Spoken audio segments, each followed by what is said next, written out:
అరిషట్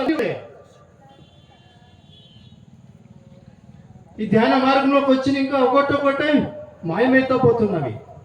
ఈ మాయా ప్రపంచం ఇంకా దూరం అవుతా ఉన్నాను. చూసే దృష్టి మారింది. తెల్లులు అందరూ నా తెల్లులు, చెల్లెలు, అక్కలు, అన్నలు, తమ్ములు అనిపించింది. అంతా నా వాళ్ళే, అంతా నా బంధువులే, అంతా ఆత్మ బంధువులే. అందరూ దివినింక దిగి వచ్చిన దేవతలు. ఈ భూలోకముకు పాఠశాల. మన పాత్ర నిర్వహణ చేసేదానికి వచ్చినాము. సరిగా మన పాత్ర నిర్వహణ చేసి పాఠాల నుంచి జ్ఞానము నేర్చుకొని ఉన్న స్థితిని ఇంకా ఉన్నత స్థితికి ఎదగాల. దిగి వచ్చిన దేవతలారా, దిగి జారకి వెళ్ళండి, వెళ్ళుకండి, ఎదుగి వెళ్ళండి అని పెద్దలు చెప్తున్నారు, గురువులు చెప్తున్నారు. ఆ మార్గంలో ప్రయాణిస్తున్నాము. ధ్యానంకి వచ్చిన తర్వాత చూసే దృష్టి మారింది. ఈ చెడు అంతా తొలుగుతూ ఉన్నది. మనలో ఏమేమి చెడు ఉంది అనేది మనమే ప్రశ్నించుకోవాలా. అహంకారం, మమకారం ఇవి తొలగాలి. మమకారాలు, పుత్రుల మీద మమకారం, భార్యకి భక్త మీద మమకారం, భక్తకి భార్య మీద మమకారం, ఆస్తి అంతస్తుల మీద మమకారం, రాగద్వేషాలు ఇవన్నీ పోగొట్టుకుంటేనే మనకి దుఃఖ రాహిత్యం అనేది కలుగుతుంది. మనమంతా ఇక్కడికి వచ్చినది దుఃఖ రాహిత్యం కోసం, జన్మ రాహిత్యం కోసం. ఆ మార్గంలో మనము నడవాలి. ఇక్కడికి వస్తే మనకి ఇద్దరు ఆదర్శక్తులు కనిపిస్తున్నారు. ఒకరు వెంకట స్వామి గారు, ఇంకొకరు రేవతి మేడం. వెంకట స్వామి అంటే సామాన్యమైన వ్యక్తి కాదు. సాక్షాత్ ఏడుకొండల వెంకటరమణ స్వామి అని నాకు అనిపిస్తున్నది. ఎట్లాగా అని ప్రశ్న వేసుకుంటే వాళ్ళ 7 తొడుగులు వేసుకొని వచ్చినాడు వెంకట స్వామి గారు. 7 తొడుగులు, 7 శరీరాలు. స్థూల శరీరం, మితమైన ఆహారం తీసుకొని స్థూల శరీరాన్ని పెంచుకుంటున్నాడు, ప్రకాశింప చేసుకుంటున్నాడు మన వెంకట స్వామి గారు.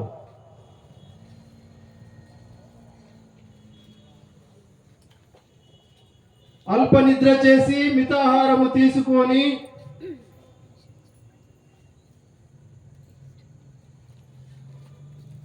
ఆ 7 శరీరాలను ప్రకాశింప చేసుకుంటున్నారు.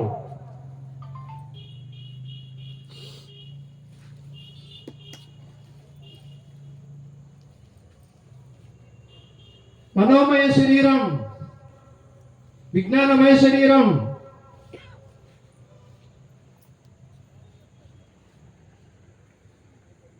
స్పిరిచువల్ శరీరం, ఆధ్యాత్మిక శరీరం, విశ్వమయ శరీరం, నిర్వాణమయ శరీరం.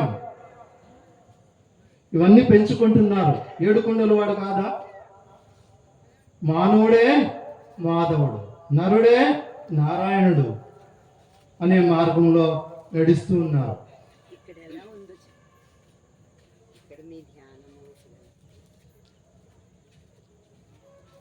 ఇక్కడ వచ్చిన తర్వాత మేము వచ్చి నాలుగో రోజు అయిపోతుంది.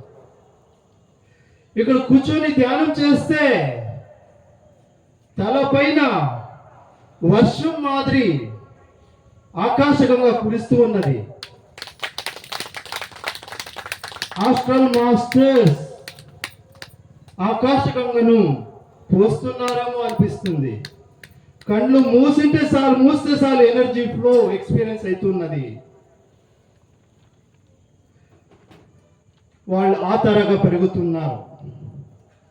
ఇంక మేడం గురించి చెప్పాలంటే మేము వస్తూ ఉన్నట్లే, ఈ ప్రాంగణానికి కాలు పెడుతూ ఉన్నట్లే, రాండి మీది ఏ ఊరు, అని విచారించుకొని మీ బ్యాగులు అక్కడ పెట్టుకోండి, మొదటి టిఫిన్ చేయండి అని ప్రేమతో పలికించినారు.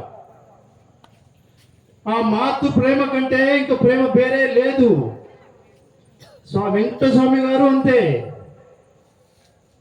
వాళ్ళు ప్రేమ తత్వం అనేది నిండి ఉన్నది.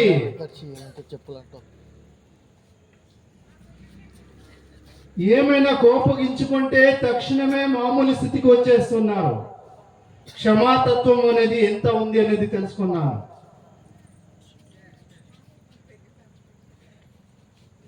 ఎంత కృతజ్ఞతాభావం, ఎంత సేవా మనోభావం, ఇవన్నీ మనము నేర్చుకోవాలి. ఇవేనే దైవిక గుణాలు. దేవుని సామ్రాజ్యానికి చేరేదానికి ఇదొక అవకాశం కల్పించినారు. ఇదంతా దేవుడుల సామ్రాజ్యం, కింగ్డమ్ ఆఫ్ గాడ్స్. ఆ సామ్రాజ్యానికి మనం వచ్చినాం, అట్లే కాపాడుకొని పోవాల మనం. ఇంత పవిత్రమైన జాగా ఇది. హాస్టల్ మాస్టర్స్ ఉన్నారు, ఆ జగన్మాత ఉన్నది. ఇప్పుడు నా వెనుక కూర్చొని ఒక్కరుండ్రి, వాళ్ళనే ధ్యానంలో ఉన్నప్పుడే ఏ బ్రహ్మ విష్ణు మహేశ్వర అని కూసిరి. చూడండి, ఇక్కడే ఉన్నారు, పిలుస్తున్నారు, నేను కాదు, వాళ్ళు పలికింది. బ్రహ్మ విష్ణు మహేశ్వర దేవతలు అందరూ ఇక్కడే ఉన్నారు, కొలువై ఉన్నారు.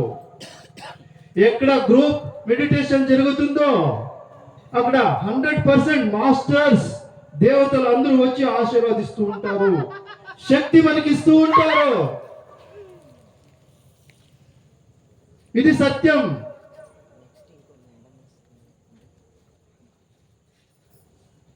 ఇంత శక్తివంతమైన స్థానానికి వచ్చిన మనం అదృష్టం. ఎన్నో జన్మల అదృష్టం ఉంటే, సంస్కారం ఉంటే ఈ జాగాకి వస్తాము, కూర్చుంటాము, ధ్యానం చేసుకుంటాము, దుఃఖరాహిత్యం చేసుకుని జన్మరాహిత్యం పొందుతాము అనే ఆశ్వాసన ఉండాలి.